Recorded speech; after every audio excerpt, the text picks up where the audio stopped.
That sounds good for prod. Ravager and your free revenges cause all targets to bleed for X damage over 12 seconds. Prod Warrior sounds cool in this patch. I don't. Oh, this is PvP. Where's the PvP? Here it is. The training grounds we talked about, so you'll be able to play against bots. That's great. And they're nerfing snares.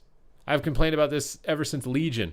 Because in BFA, they reverted every good PvP change they did in Legion that made Legion so amazing. They just decided that it'll be better for the game if they removed all of them. And one of them was that they nerfed snares. Because my God, bro, when you're moving 70% slower in a battleground arena, you just can't, God damn, I don't want to walk that slow, bro.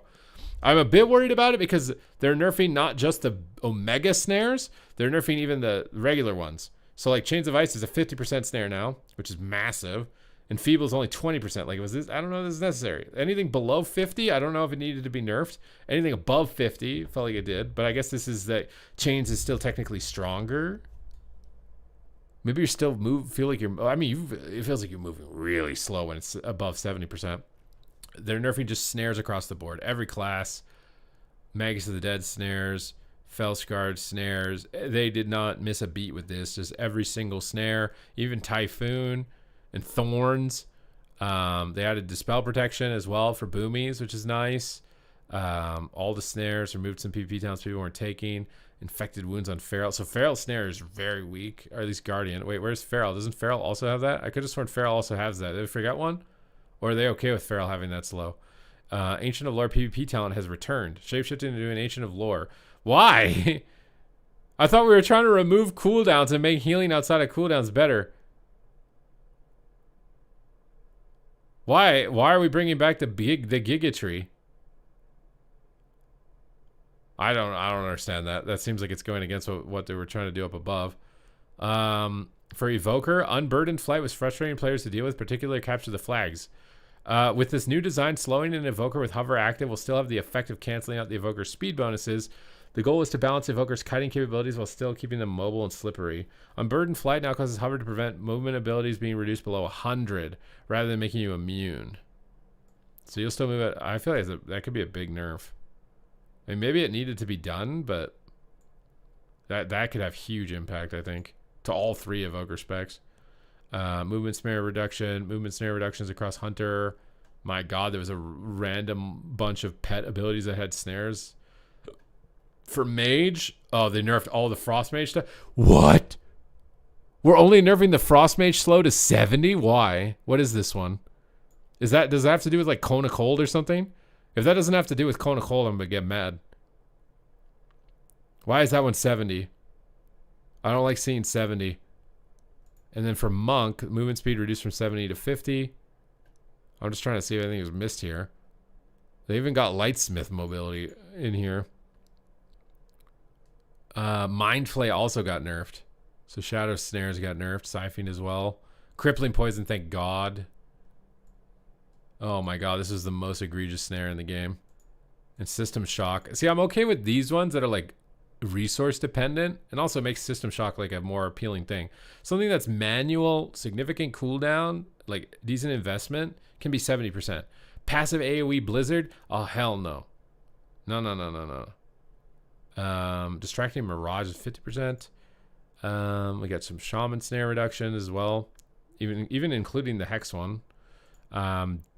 Dampening now causes Dark Pact to decrease the amount of health it sacrifices.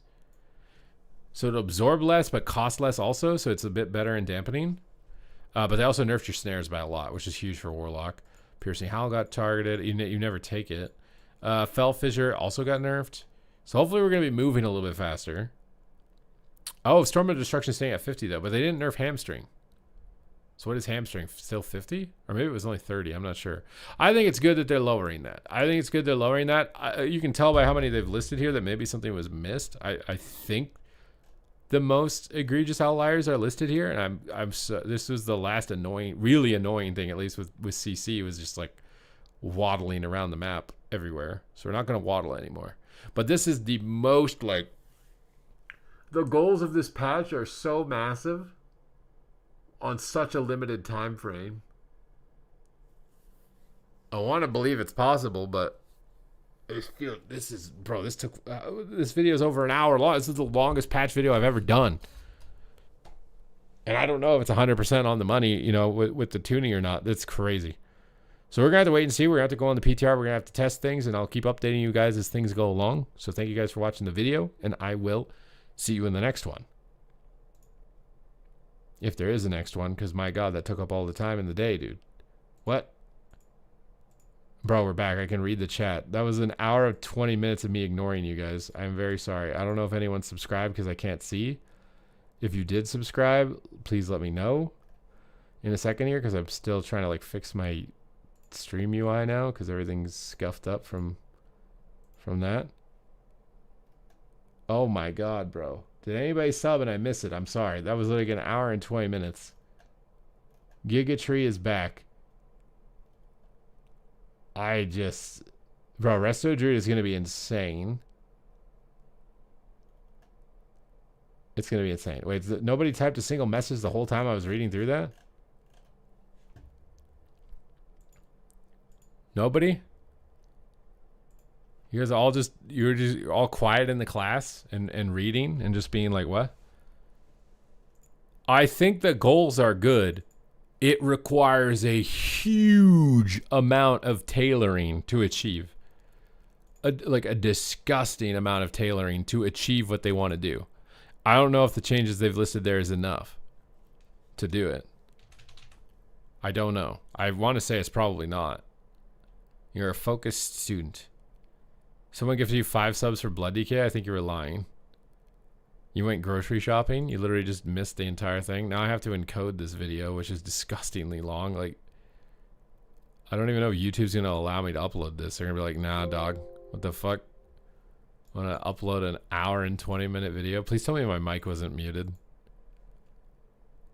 You understand how, like, ragey I'm going to be if my mic is muted on this recording? Like,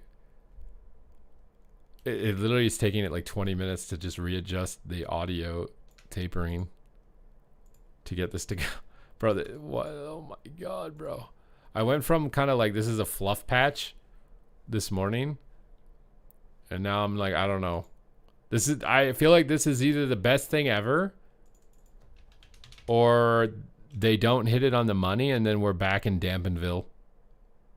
Like that's my only concern. Is like that's the result here.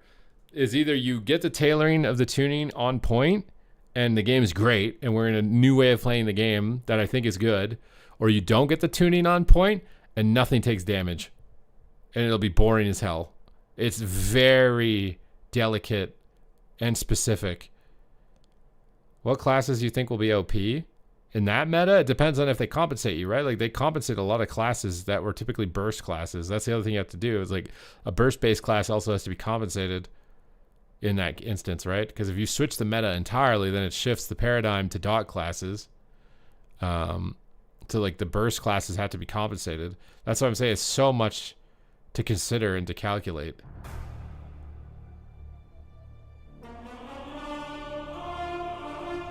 Does he see YouTube messages? I wasn't able to see a single message while I was reading those patch notes. I can see your messages now. Get your Glad Legend pushes in now in case your class break. I'm telling you right now that is the biggest, like, I'm gonna be fair here. I said that about Midnight's release too, and it wasn't achieved. So I don't want to be a Debbie Downer or defeated or whatever, but it's like feels like it's probably higher odds that it's not achieved because it's going to require so much. You to be able to achieve this, you have to be like talking to players who actively play and play yourself and see what the pacing feels like and be like, okay, this ability, how hard does it hit? Does that make sense? How often is the health bar moving? You know, is it going down enough? Does it feel like it's intense gameplay, or does it feel like nothing's happening? Or you know what I mean? Like, you have to be constantly on the pulse of the game with the tuning to be able to do it. It's not, this isn't just a like, you touch a couple numbers once or twice and then you're done. There's no way. This is monstrous to be able to do this. You were in here yapping, that's how I saw the patch notes because I was telling him about it? Yes.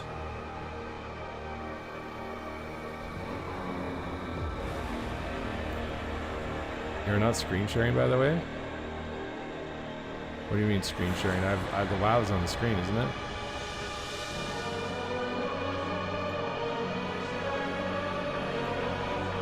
I was trying to switch it to WoW so that you weren't able to see anything until it opened. Off healing is increased by 25% to match the stamina. Is that 20% nice, but maybe not as good? That is a good point. Especially because stamina is going to scale way more than baseline spells. Our stamina is already half a mil. So like 25% of half a mil is probably a lot more than 25% of a regrowth. Right? I would think. The tank reworks for PvE look really good. The Prot Pally and Prot Warrior stuff, I think that looks really cool for Mythic Plus. As a tank player in Mythic Plus, I think that looks really cool. A lot of that looks more focused on PvE, which is of grave concern to me, because if they do the hand tailoring for PvE and then don't have time to do PvP, then BlizzCon ends up being a mess. I would be very disappointed if that ends up happening.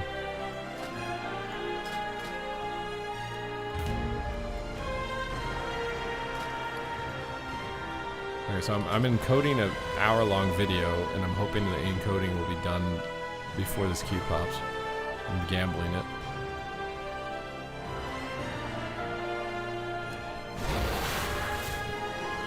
My game volume is through the roof.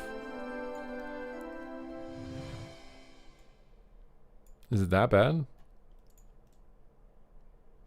Are you sure it's that bad? Okay, I need like a second to like. My biggest concern is that seems more aimed at Mythic Plus. A lot of that seems aimed at feedback from Mythic Plus also, with like, I saw a tweet go viral of a monk spinning crane kicking with a bunch of pets and not being able to see their screen.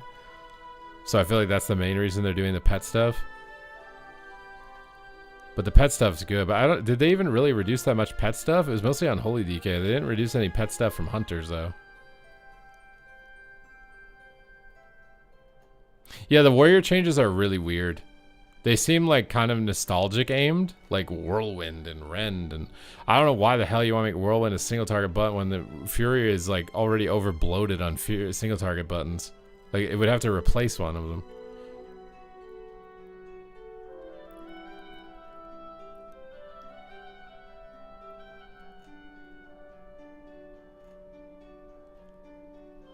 I did look. Oh, I didn't see what the sets look like. I didn't do that yet. Is that available? We only saw the bonuses. I don't know if that was available.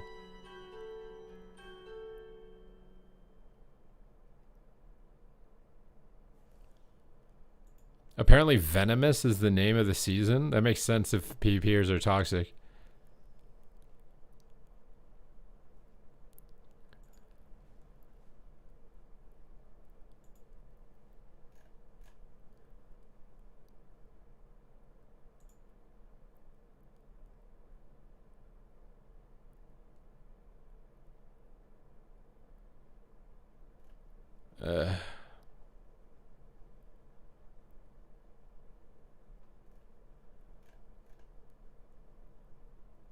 Wait, what is this? Update from the mini CC author? Good news in the update that was just published. Precog and Nullifying Shroud module is back. You can now show at most one important offense icon in the frayed frames. These features won't work as well as before. They will use more CPU, but hopefully not enough to impact FPS. You might see gaps in between icons or things not aligned properly. You can only see one offensive icon, which is better than nothing. But for example, Mage's Combustion and Precog, you only see one of them. What the hell, bro? What did they let slip through that happened? What? Or did they find a workaround?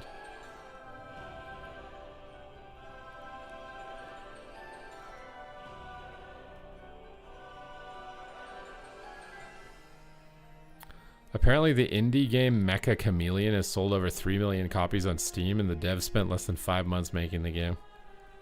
Isn't that the one where you paint yourself into a wall and try and hide? 3 million copies? I mean, Shadow Priest set bonus looks good. I mean, Shadow Priest rework, or just not rework, but the Shadow Priest stuff looks good. But it always looks good early PTR, and then they gut you.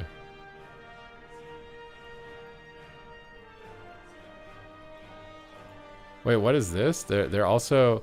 In order to give these items their own identity and allow for further character customization, class set armor will now inherit the secondary stats from the original converted item. But what if... That's kind of weird for PvP because you can't craft a... Like, you can't turn a crafted piece into a tier piece, right? And if you can't turn a crafted piece into a tier piece, then there's a lot of classes that are crafting bad stats. They wouldn't even want to retain the stats. You know what I mean? Like leather. There's like no mastery leather for melee DPS. The new Mythic Plus mount was revealed. Oh, should we see if it's better than the PvP mount? I can't take that cue. Oh, it's a recolor of the raid mount. All right. You guys want to see it? You want me to show you it? All right. We have the top 1% Mythic Plus mount revealed. It is a black and red Ashes of Beloren mount. So people were concerned, like, is it going to be the Gladiator recolor, reskin, or whatever? It's not. It's a recolor of the raid mount, except it's going to be way cooler because it's limited to this season only for Mythic Plus. I mean, it looks pretty fire, and I'm not saying that because it's a Firebird, but I think it looks pretty fire. And maybe this is setting a trend that this 1% mount is basically going to be a recolor of any final Mythic Raid boss mount. Except that color variant, again, is going to hold more value because that mount's going to be gone. You can't get it anymore. Unless they let the tokens buy you 1% mounts. I don't know if they'll do that. We'll have to see. But it is a very cool looking mount for Mythic Plus.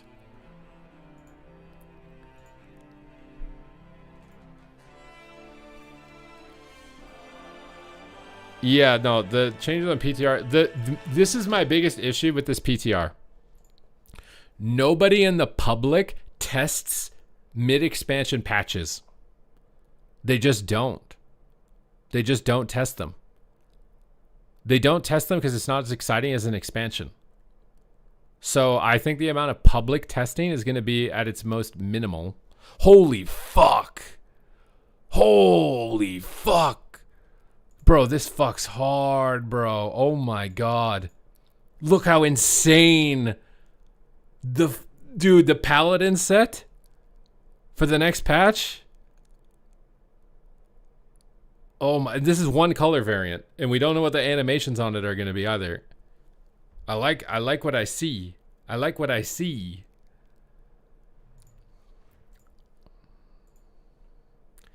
Rogue seemed to like a good option for next season. Yeah, the Assassination Rogue stuff seems good.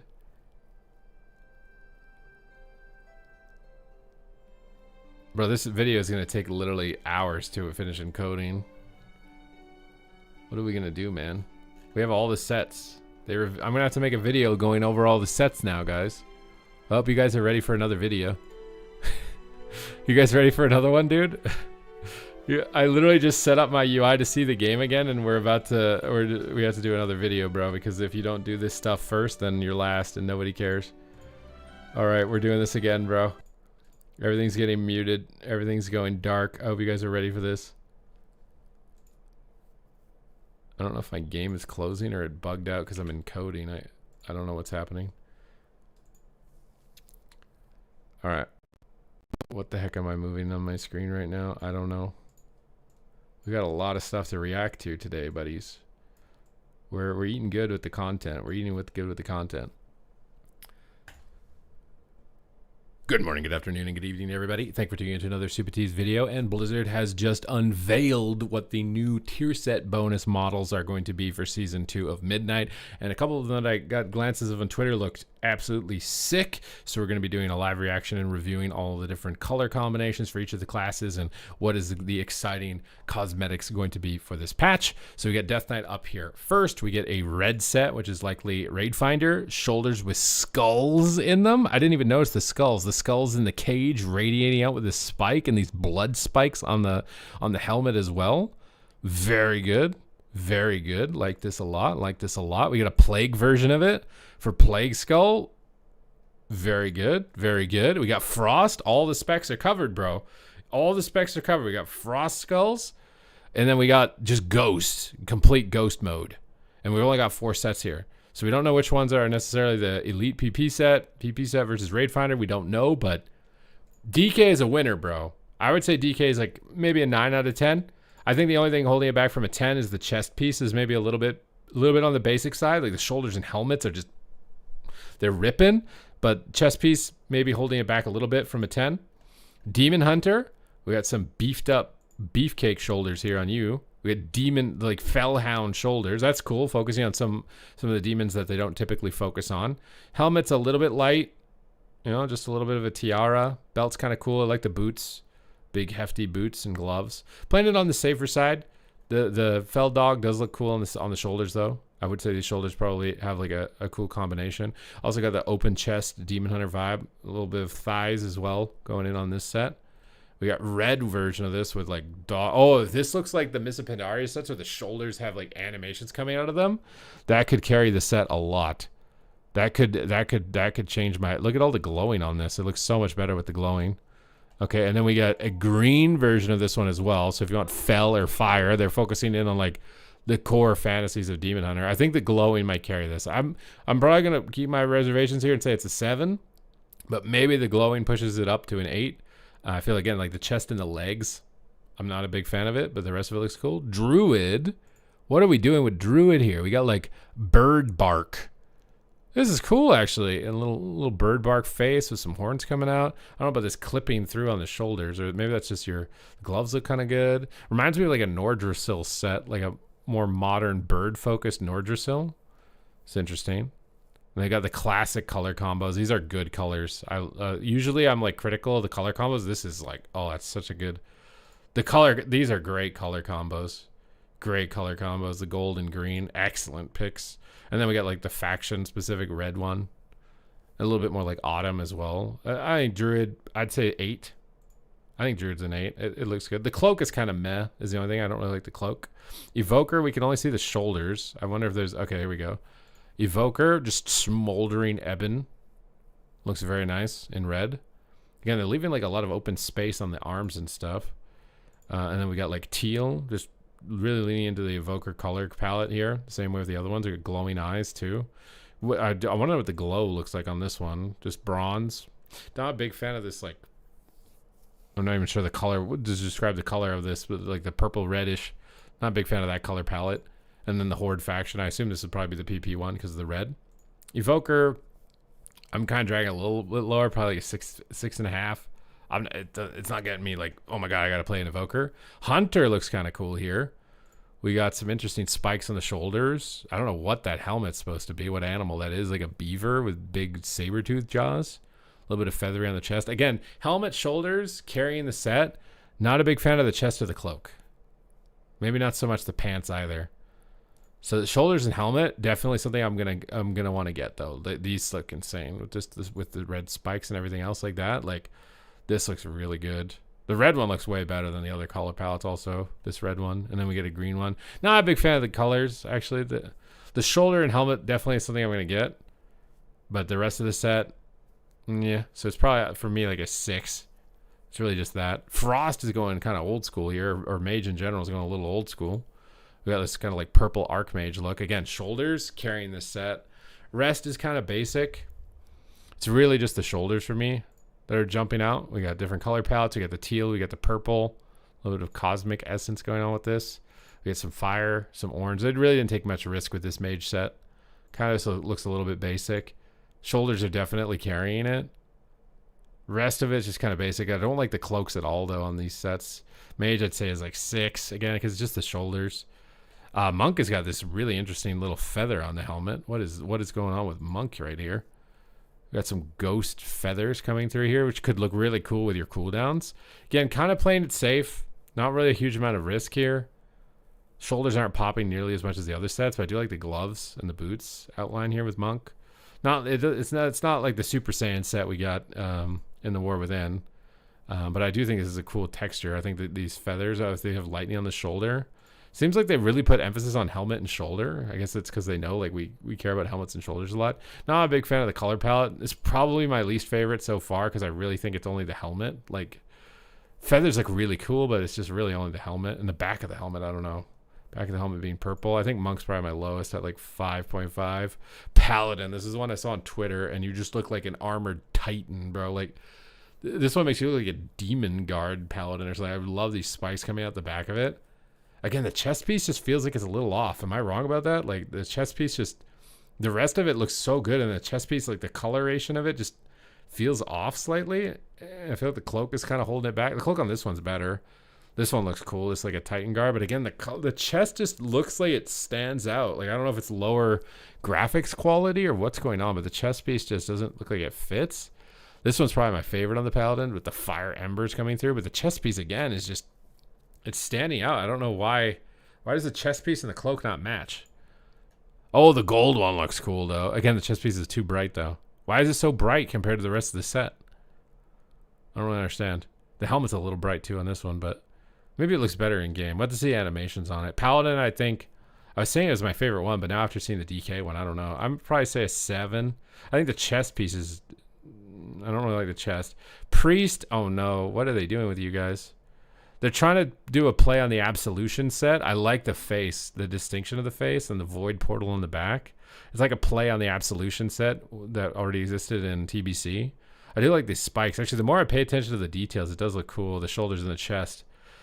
Again, I don't really like the chest piece. I don't understand what's going on with the chest piece in these sets. I do like the shoulders and the helmet, though. I'm definitely gonna have to pick this up. Color palette on this one's a bit strange. Bit strange with this one. Not a big fan of the purple. Kind of giving like Dalaran priest vibe. We just got straight white yellow. Could be nice for holy. And what is that last capsule? I feel like the color palette's not sick, but the glowing on the spike on that looks really nice. And the glowing on the shoulders. These are definitely going to be shoulders and helmets every piece is going to need.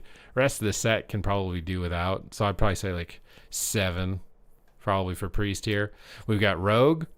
Come on, guys. You got to give rogue a good set, right? It looks like a troll set. This might look cool on a troll with the tusks and the face mask and the shoulders. And this is the first one where I think the chest kind of fits. And ironically, it's because there literally is like barely any chest on the chest piece. I think this one looks pretty sick for trolls. It looks a bit weird on a human. I think if you're a troll, it looks pretty sick, though. Cloak is nice with the bones and the teeth. It looks a little bit low fidelity. I miss the cloaks that we used to get, bro. Like the TBC raid cloaks are so good. Color palette's a little strange for a rogue here. The purple and blue. I also just don't really like the purple and blue together. And then straight blue, like, I don't know what they're trying to, like, the other ones seem like they fit for a theme or an identity with the spec. I just don't know what these color palettes are trying to aim at. The red one, we got some glowing on the horns. I'd say rogue is probably like 7. Not like the best rogue set I've seen ever in my life, but not terrible. We got shaman. You guys have a lot of animations. What's going on here? Like a troll, a little bit troll influence, I think. We got hydras coming out as well, like serpents. That looks cool. The serpent shoulder animation looks cool. It's very light on the gloves, though, and the chest and the cloak. It's very, very helmet shoulder dominant. You got poison version of it. That looks really cool with the poison snakes. Definitely going to need to get the shoulders. Almost all of these sets is literally me just saying, oh, and the ice. I like the ice. Definitely going to have to get the shoulders. Rest of the set, I'm probably going to match some other pieces, though. And then the final one with the yellow.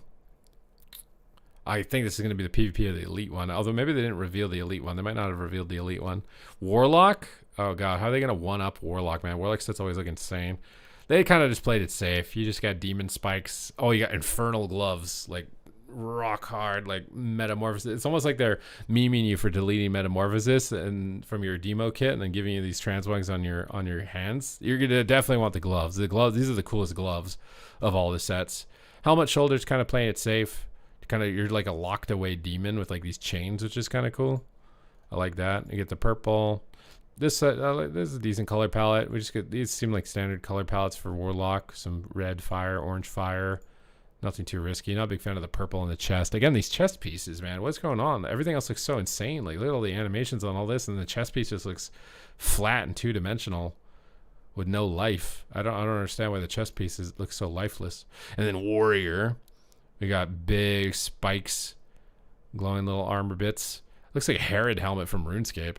Interesting. And the chest piece again. I swear these chest pieces either they're not represented well enough on Wowhead or something, but like the chest piece just not doing it for me. But Shoulders look, I think the helmet looks pretty cool. Cloak, not a big fan of it. We got the blue set for ice as well. Some thunder, so Mountain Thane Warrior might look cool with that one. And then we got the bronze, a little bit of orange going on here. Bigger spikes, glowing more at the top end of this one too. Just not a big fan of the chest piece on this one. And then finally we got the red one for the elite set.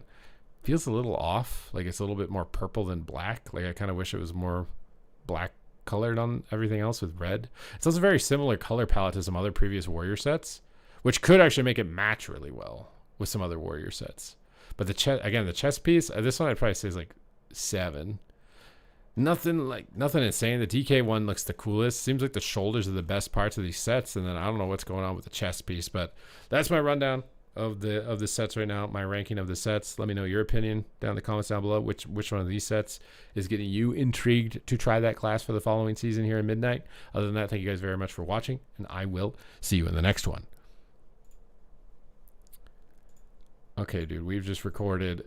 There's gonna literally be some other video, I swear. There's gonna be another video that we're gonna need to record, because this is insane. Like, when did all this stuff come out, bro? Yeah, every chest looks just not good. Welcome back again. I can talk to you guys again. Hello. The chest piece is, I don't understand. It's like, did they run out of budget when they got to the chest piece? Like, why does everything else look like like the helmet and shoulders and gloves look decent?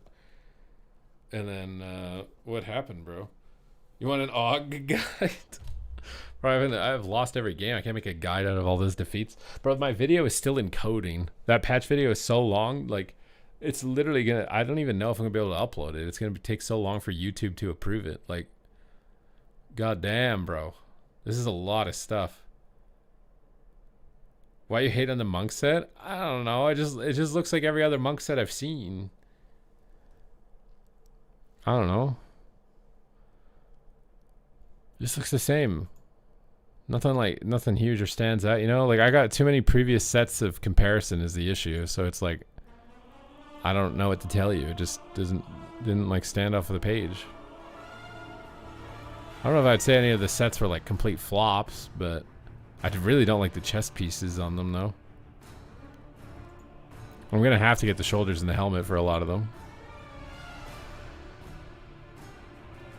Why does Blizzard hate Demo Lock? What makes you think they hate Demo Lock? What makes you think they hate Demo? Wait, I'm trying to figure out how to... Is the game on the screen? Oh, there it is. Yeah, it's because I have to switch WoW back on. Wait, this changed my transmog. This wasn't my transmog. Why did it change my transmog? Also, guys, bro, where are the Twitch Primes at? It's been a long time. Please. I'm suffocating. Twitch Prime is my oxygen. Please breathe your Twitch Primes into my lungs immediately.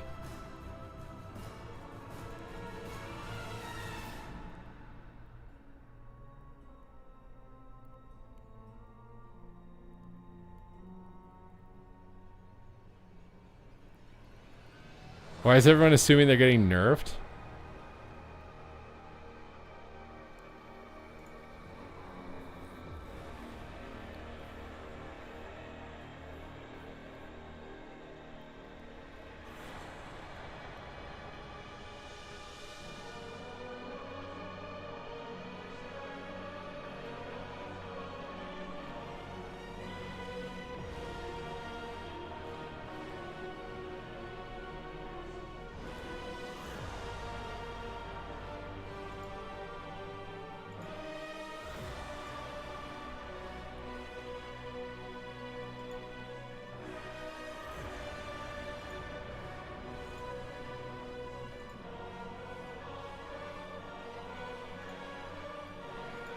Interesting. Oh my god, dude. Look at this druid piece. Wait a minute, bro. Look at this. Doesn't this look insane? Bro, doesn't this druid set look insane? Look at all this purple sparkles coming off the shoulder and then the moonlit half moon on the helmet. As like a boomkin main, I think that looks insane, no?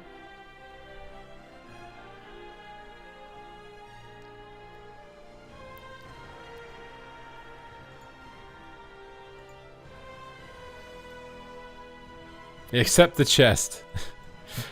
Bro, why does the chest piece all suck? Like, the sets are pretty good. Other than that, like, why do the chest piece... If you're into purple sparkles... All of the elite sets are purple, by the way. It looks like, from what I'm seeing. Like, every elite set is purple.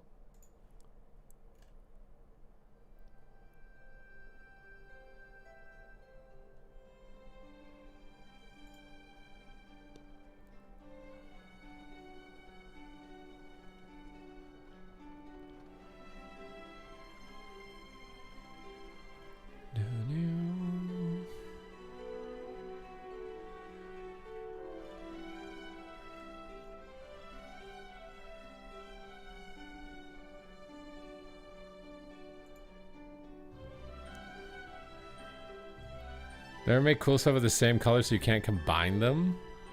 Yeah, that would be nice. If they did do that. Like the Warrior one kind of does, right? Like the red. I feel like the Warrior Elite sets honestly have been like the same color palette for more seasons than any other class.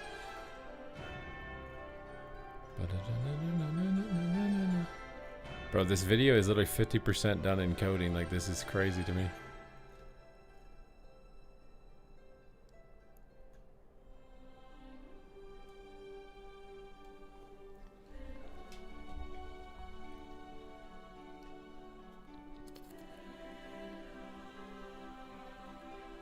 That is true. They should make the Elite PvP sets match the Gladiator mount.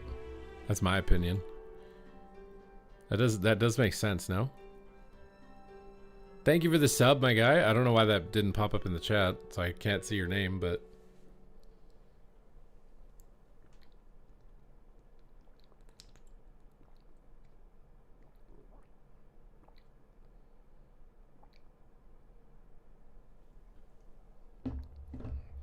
Oh, there it is. Neural, thank you for the sub. Popped up now.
Thank you for pronouncing the name right. I gotta tell you straight up right now.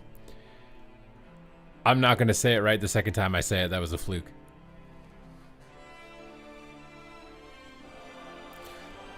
Next season Gladmount? What do you mean? It's just a venomous proto-drake. It's pretty standard, no?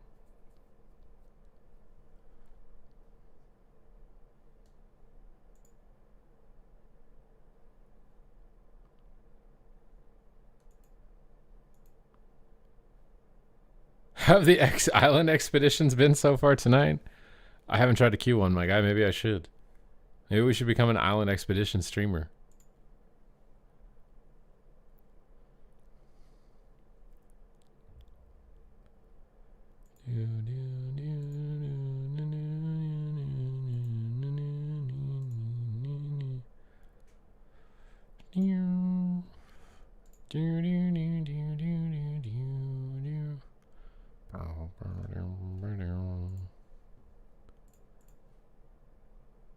Yeah, it's a green recolor. Yeah, that's what the Gladiator mounts are every expansion. It's just a recolor. It makes sense for the patch theme. I think they should have made all the elite sets poison themed because it could have memed with PvPers being toxic, and it's also like the poison patch and the Glad mounts poison. Like, I don't know why you wouldn't sync those all together. I think everyone that would have been sick, bro, if all the elite sets were just poison themed. and then you're running into arena with your friends and everybody just looks like they're all poisoned and shit like that. That would have been so sick, no? A lot of the tier sets are really bland. There's like 2 or 3 that are crazy, and then most of them are just either bland or like bad. But I feel like it's like they're not gonna have time to make good tier set bonuses with everything they're doing. There's no way.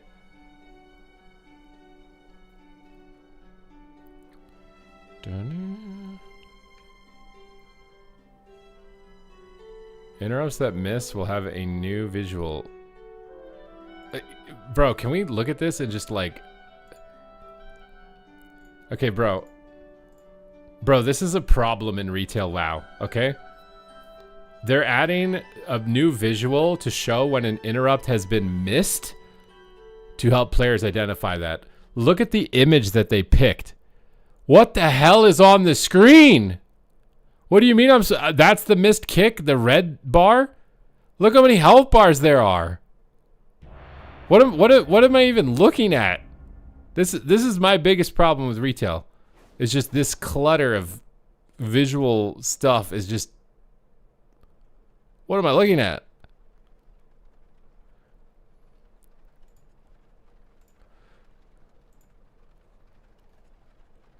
What even is that? How do you even decipher what that is, bro? It doesn't even look like hieroglyphics. It looks like I'm looking at stained caveman vomit and trying to figure out if it's a picture. Like, what?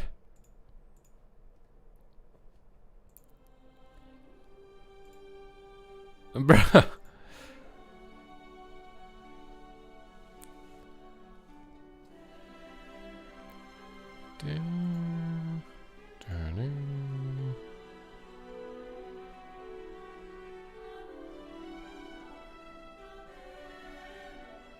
They're trying to make them not plain and more powerful.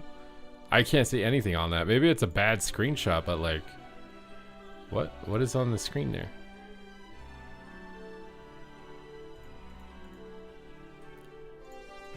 Bro, this video is still not done encoding. I'm literally gonna freak out. How is this still not done?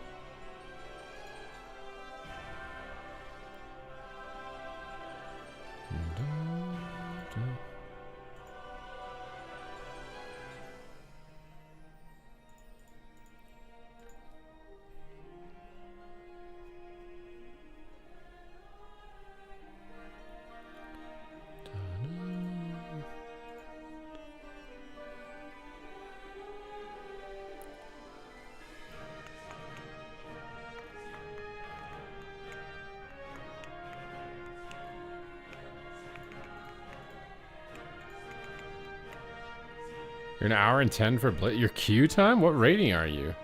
My Blitz just popped in like 2 minutes.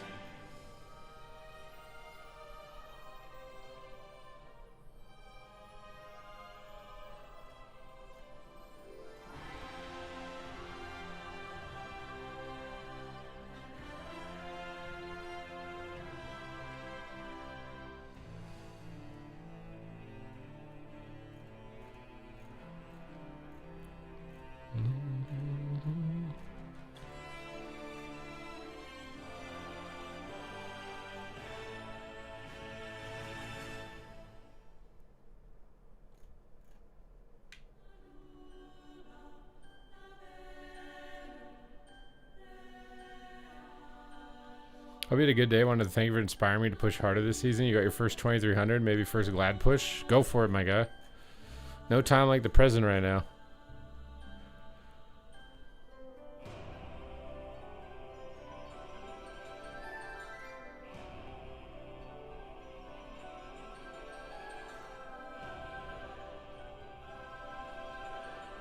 You just started an epic for 20 of that? An epic for what? 20 of what?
Yeah, Blizzard. I mean, I'm glad they're reducing the pet clutter. I wish they'd do it for BM Hunter and for Demo too. I don't think you need to see all the imps. You know what I mean? You don't need to see the dire beasts.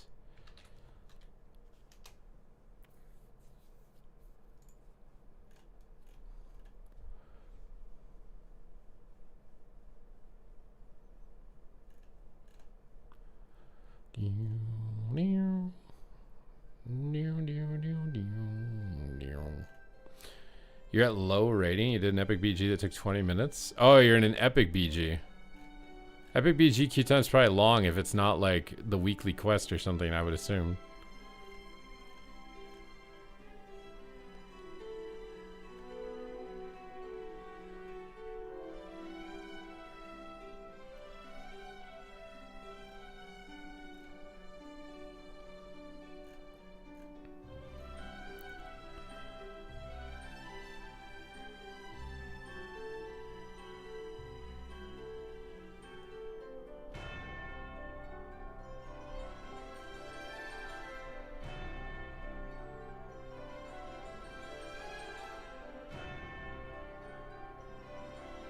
They're adding basements to player housing.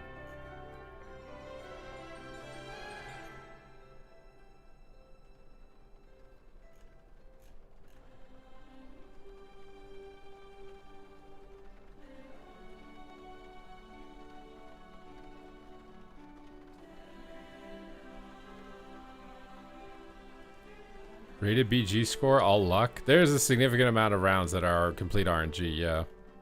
It's not entirely RNG, but there are a lot of rounds that will be RNG. No. Bro, goddamn. How long is this video going to take, bro? It's still encoding. Yeah, Chomp seems like it'd probably still meme at even with 30%. That's why I say, like, this goal of what they want to achieve requires a lot of detail. A lot of detail. Like... this is not gonna be achieved like easily. It requires a lot of play testing, a lot of like, I don't know, man. I want it to be achieved, but it was 80 minutes. Yeah, the video was 80 minutes.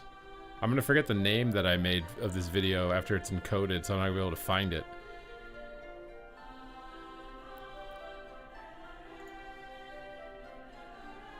That's my concern right now. I'm also super fried. I've streamed like what, like over 9 hours today, I think, total. I've walked 15k steps. We've recorded 3 YouTube videos. I can't take that cue. It's not done encoding. I'm gonna lag out if I take it. We're on a grind today, bro. We're on a bender.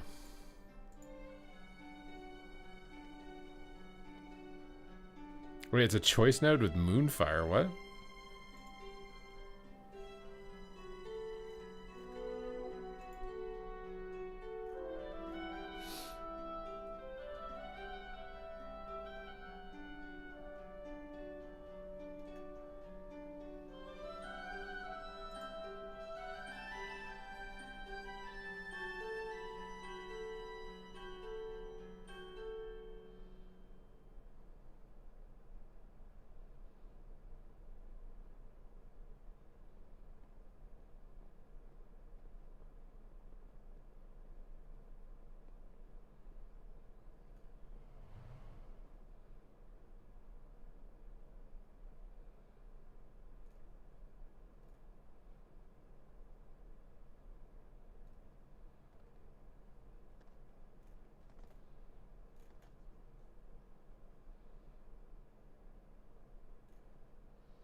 We need a rap god soon. Is someone gonna activate it?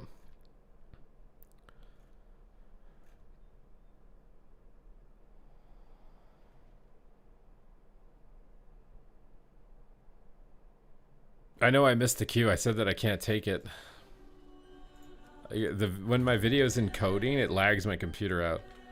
Like it's unplayable. So I'm just sitting in queue hoping that it pops when I'm not encoding, basically. That's what we're doing right now. We're just kind of stuck in limbo until this video is done. And then we can start slamming. Slamming and jamming.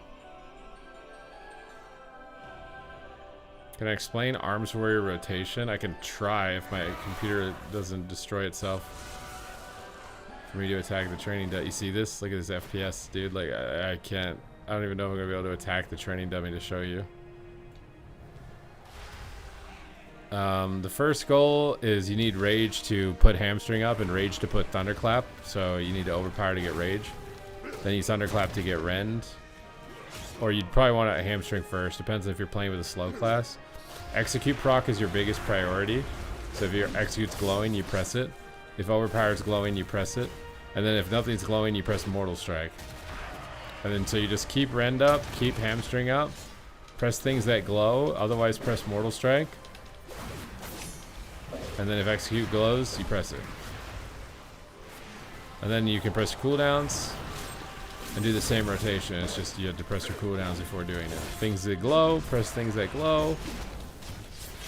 And then press Mortal Strike if nothing glows and keep Rend up. Things glow.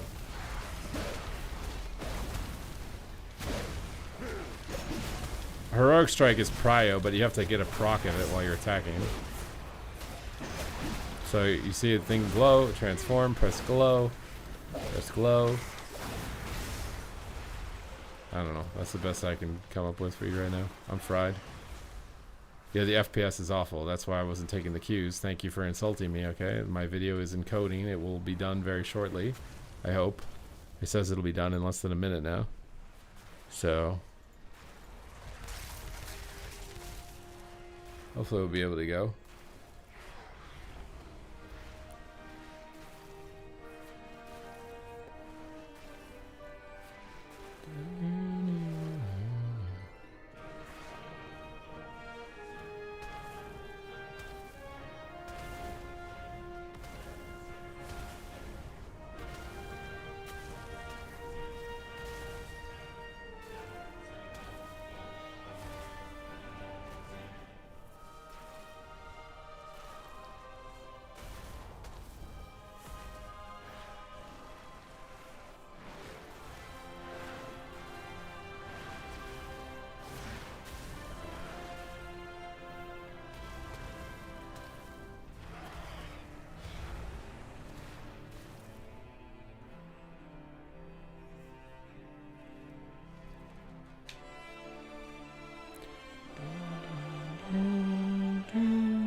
Have you tried to reduce the number of cores being used in your coding app? I don't know what that means.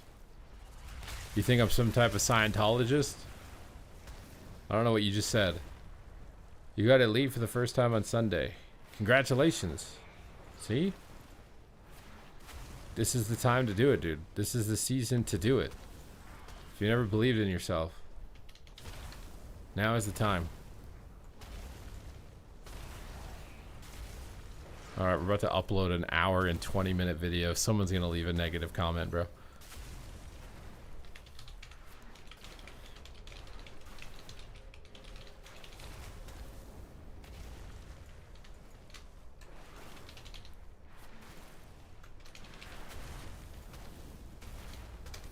Oh god, my laptop screen is starting to crack. Dude, everything's just crapping out on me right now.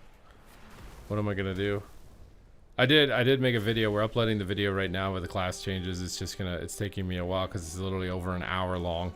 There's so much. There's so much.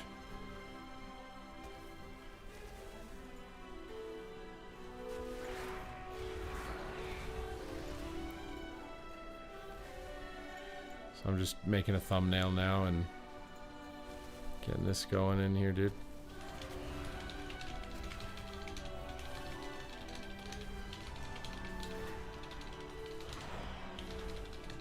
Howdy, howdy. How are you guys hanging out on this fine Tuesday? Or it's Thursday, isn't it? I don't even know, dude. I'm cooked.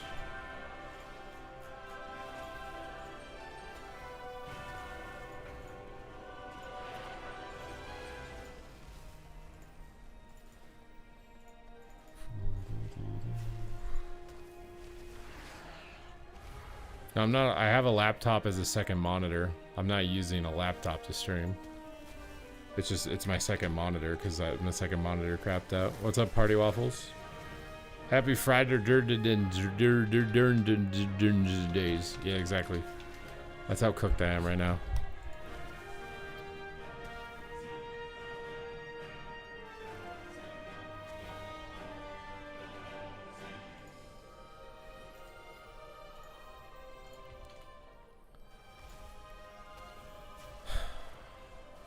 Missing something.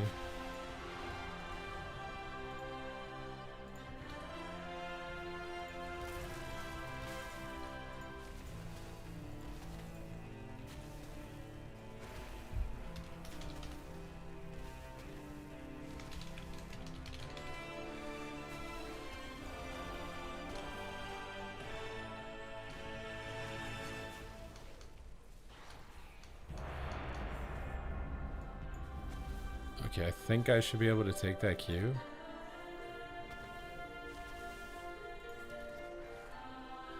I hope. I feel like my computer's not fried anymore, but could be wrong.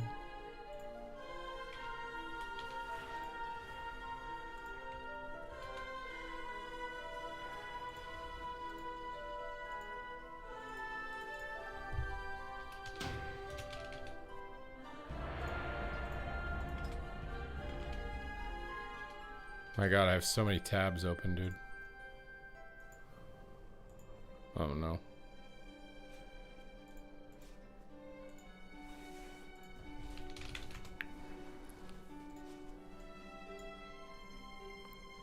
Okay, the video is uploading. It has tags, it has thumbnail, it has everything set up. Alright, we should be good. While that video is getting approved. To smack down on some newbies. Are you guys ready to smack down on some newbies? Smack down on them.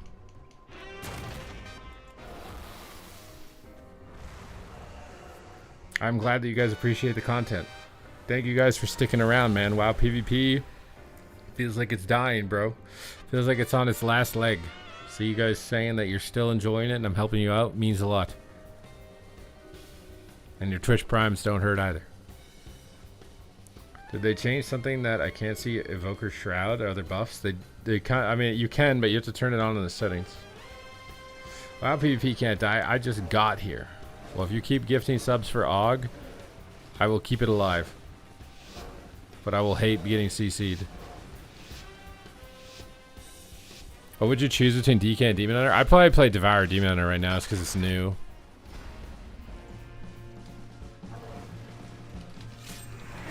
What the frick?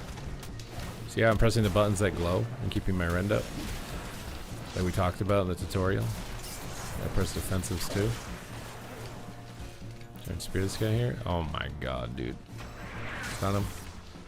Big avatar. Execute highest prio. Mortal Strike up next. Slam with proc is next.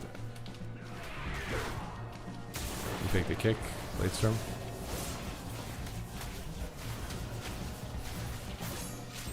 Double shock. Shakana. Stun the warrior.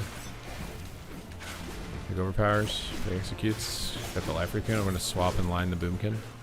His life recon. I might even go monk. Should pressure him. Make him hard to cast. Swap on this warrior.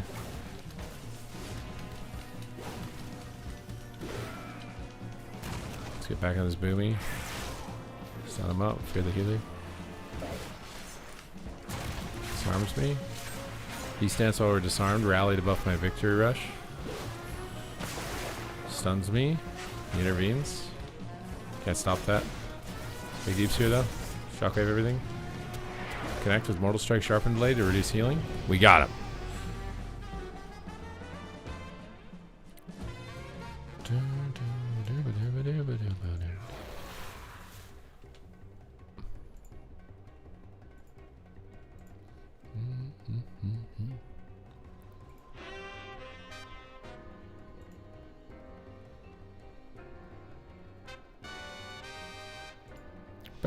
Ba-dum.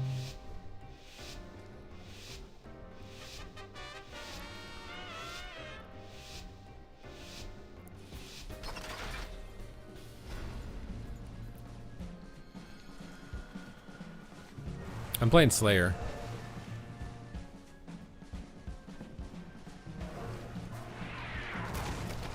Big deeps here on the warrior. Bit weird to go warrior, but I'm kind of running away. I don't really want to parry if the warrior's not on me too. Just on the warrior cooldowns. I'm gonna have to parry. My healer's in the crowd control too. I probably regret not parrying sooner at this point. Definitely should have done it sooner. See, I can see Shroud right there on the left of his health bar. So I don't know what you guys are saying. You can't see Shroud, but I can see Shroud. Spear him. On him. Spear him. Might be dead here. Double shock on their go.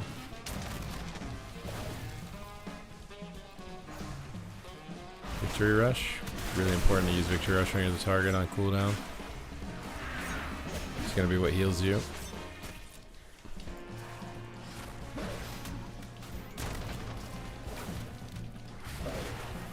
This one, the warrior. He just songed all of my rogue's bleeds off, dude. That's very bad.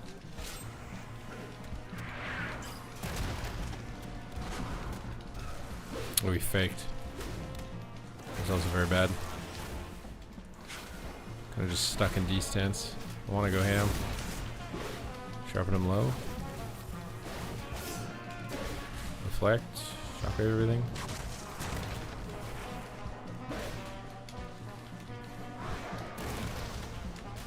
Little twist nip knock. Oh my god, I'm so snared. God, I'm gonna be so happy when the snares aren't stupid, dude.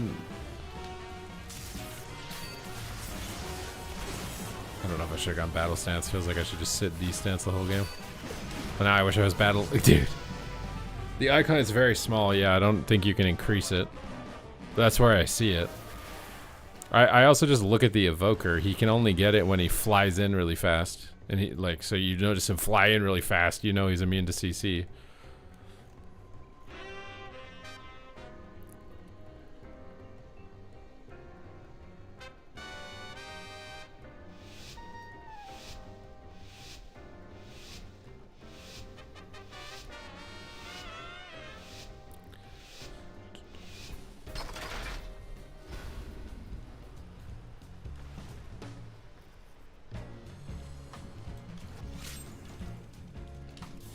Bladestorm, whenever your healer gets sapped, it means they're gonna open.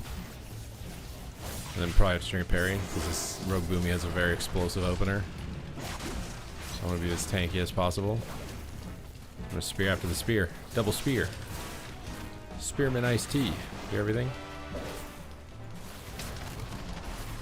He bombed. Rally. Try and heal. Oh no, the rogue vanished. I might die. Oh!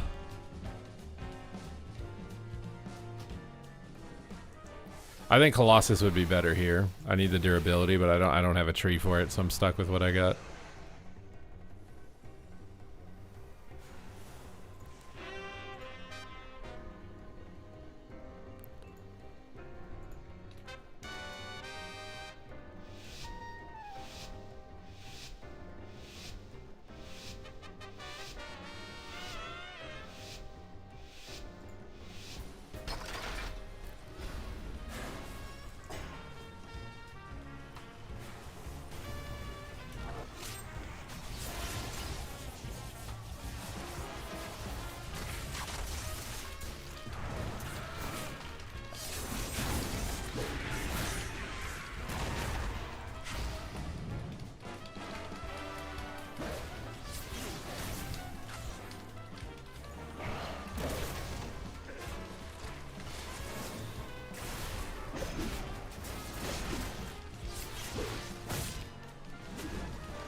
My god, this snare, dude. I'm so glad they're nerfing snares, bro. Wait, did your prime go through? I don't know if I might have missed it. I'm kind of cooked. I don't think I see it there, but thank you for the prime. Yeah, all of these changes right before BlizzCon is massive. Like, that's my biggest concern, is whether or not this is actually achievable in the time frame that they're setting out. I think it's a way higher probability that it gets completely borked. Like, BlizzCon with some minor changes to Prez Evoker and minor changes to Mage would be pretty good, I think, right now in the current patch. Like, it'd be a good tournament, it'd be a good event. But if they fail on this and it's just a dampen fest where no one is dying, it could be absolutely cataclysmic.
I did see the 1% mount. It does look cool. When was the last time Rogue Mage was bad? Like, no variation of it. Very long time. I think technically, though, like, Destruction, Demon Hunter won a tournament in Dragonflight. I think Boomkin Rogue won a tournament in Dragonflight. It's like the predominant comp. It's definitely a meta where it was like Shadow Priest something, and like Ellie Farrell was also something at some point.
Oh, this fear icon? The icon for DRs is so small.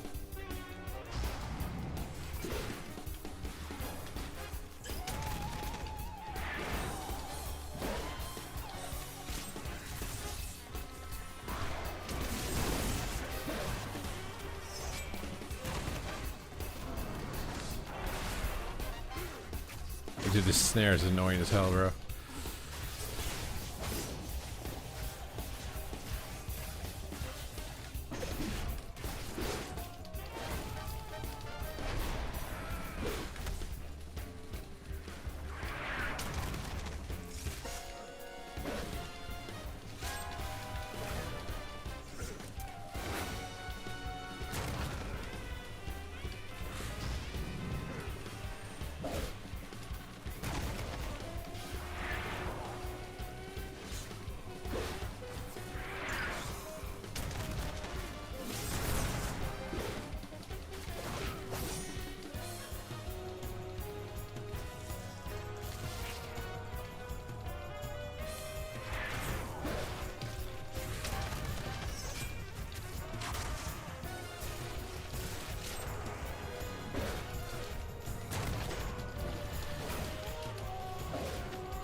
Bleach Bones won with Boomkin Af Resto Shaman in like 2014, yeah.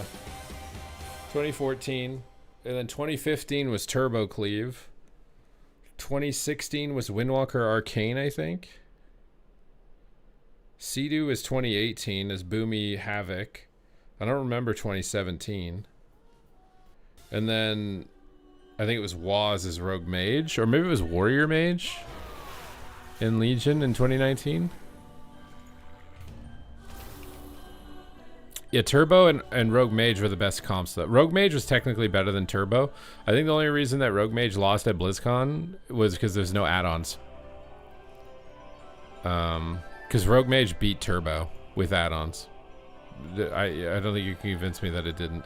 But that was back when add-ons weren't allowed at LAN. So with no add-ons, comps that weren't Rogue Mage actually had a chance. With add-ons that tracked diminishing returns and tracked all that stuff, it was way easier to play Rogue Mage successfully.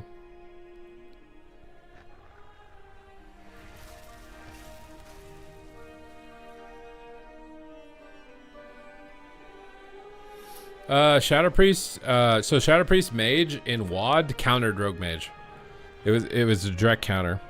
You would play Shadow Priest Mage to counter Rogue Mage in WoD, but that's because Shadow Priest had a ranged stun, Mage had a ranged stun, and Pally's had a ranged stun, so you could just stun 3 people at the same time and nuke. Now it's only Rogue Mage gets to stun 3 people at the same time.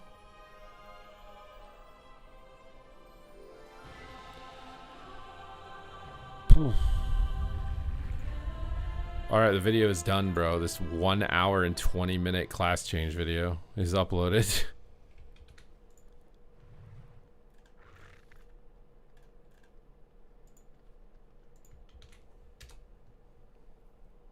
Good morning, good afternoon, and good evening.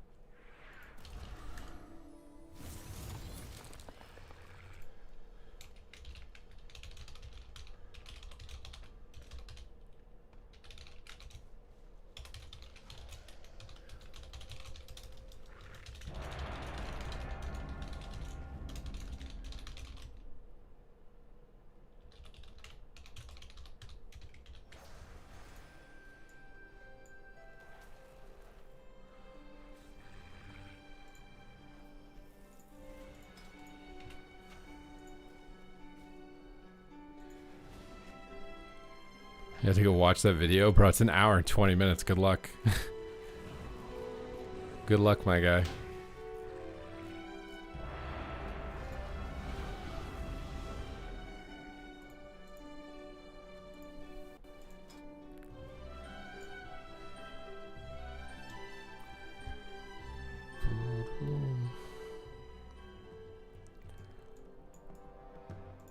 But Double Wizard has fallen out of relevancy because you need to have like a Mortal Wounds effect in 3s to be viable.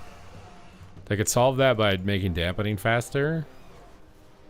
Or by giving Mortal Strike to more things. But then I think it would just pivot to a different comp. I have the large truck in on my team here. Bro, I gotta get the Glad mount. Where's Rekatron at, bro? We gotta go get Glad, dude. What is this shit? You gotta get Glad, man. Everybody's just walking around with free Glads, and we're doing nothing. What are we doing, dude?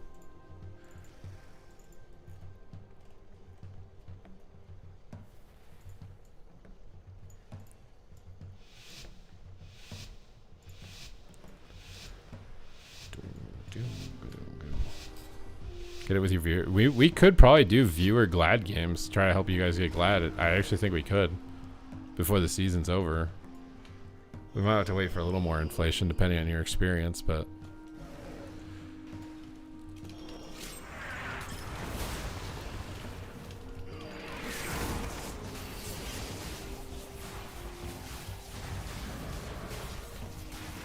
There's 3 warriors in this lobby, dude, I just realized.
Oh, I just sped him up so much.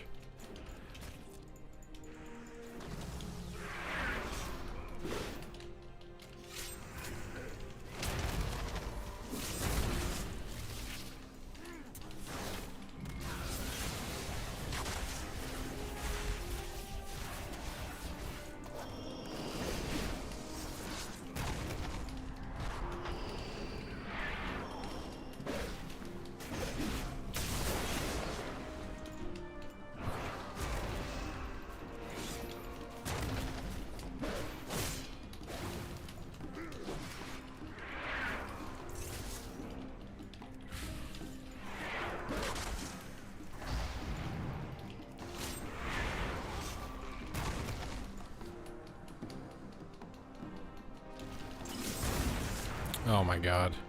I'm triggering a snare. I regret it.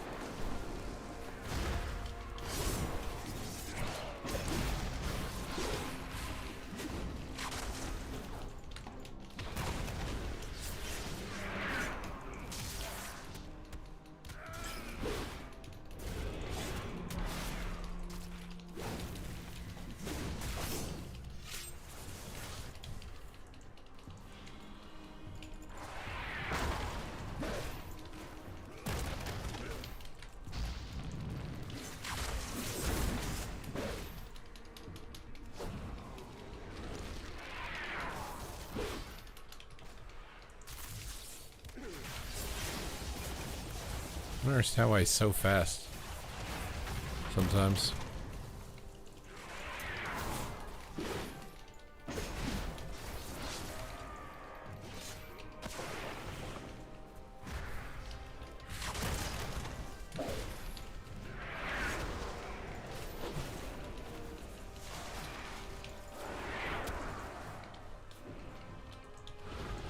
My god, dude, that knock will stop me from disarming.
I think Gladiator being easier to get, it's important. I think it's gonna be good.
You're too old and impatient to LFG? I thought patience was supposed to come with age, no?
They were all so low.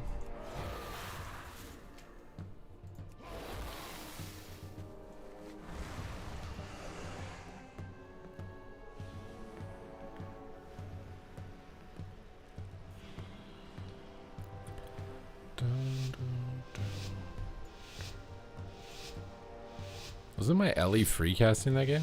How did he do the lowest damage of any round on the round he was free casting?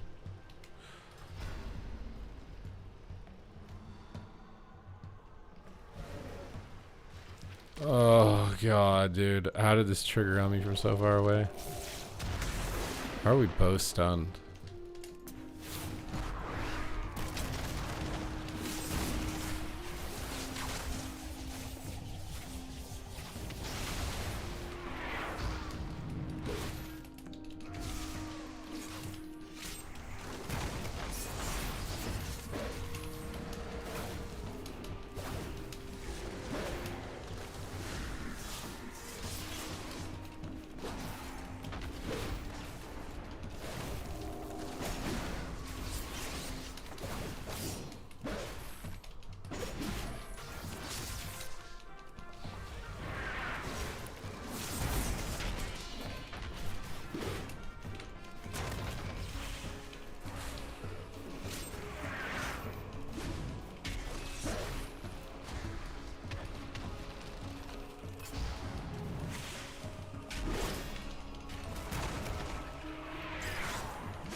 Oh, the shaman like dead zoning my charge is super annoying.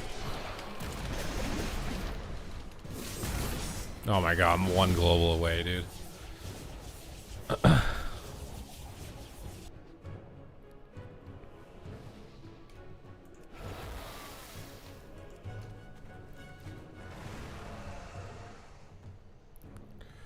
What's up, Seastro?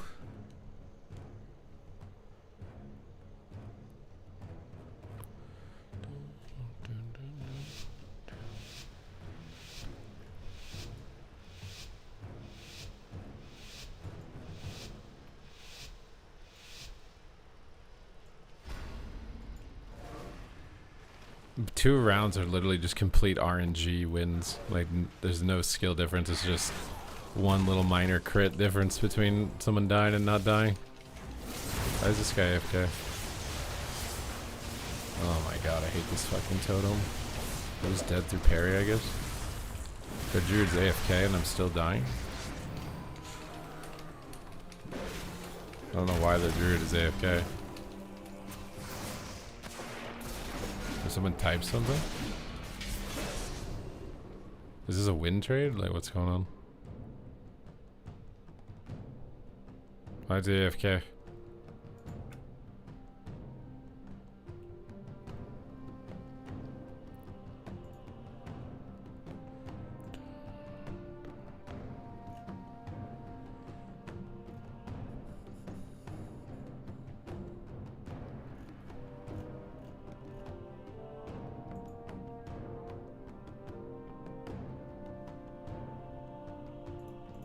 Okay, guys.